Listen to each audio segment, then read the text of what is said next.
திண்டுக்கல் அண்ணா வணிக வளாகத்தில் உள்ள தமிழ்நாடு கைத்தறி நெசவாளர் கூட்டுறவு சங்கத்தின் கோஆப்டெக்ஸ் நிலையத்தில் தீபாவளி 30% சிறப்பு தள்ளுபடி விற்பனையை மாவட்ட ஆட்சியர் சரவணன் குத்துவிளக்கு ஏற்றி துவக்கி வைத்தார்.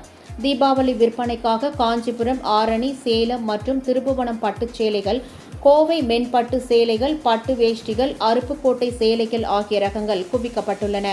மேலும் நவீன ரக பருத்தி சட்டைகள், லினன் சட்டைகள், லுங்கிகள், வேஷ்டிகள், துண்டுகள் மற்றும் போர்வை ரகங்கள் விற்பனைக்காக வைக்கப்பட்டுள்ளன. தீபாவளி பண்டிகையை முன்னிட்டு திண்டுக்கல், பழனி உள்ளிட்ட அனைத்து கோஆப்டெக்ஸ் விற்பனை நிலையங்களிலும் 1,40,00,000 ரூபாய் விற்பனை இலக்கு நிர்ணயிக்கப்பட்டுள்ளது. இந்நிகழ்ச்சியில் கோஆப்டெக்ஸ் மேலாளர் கனி செல்வி, விற்பனை நிலைய மேலாளர் முருகன் மற்றும் ஊழியர்கள் கலந்து கொண்டனர். தூத்துக்குடி வ.உ.சி. சாலையில் அமைந்திருக்கும் வ.உ.சி. விற்பனை நிலையத்தில் தீபாவளி பண்டிகையை முன்னிட்டு சிறப்பு விற்பனையை மாவட்ட ஆட்சியர் இளம் பகவத் குத்துவிளக்கு ஏற்றி துவக்கி வைத்தார்.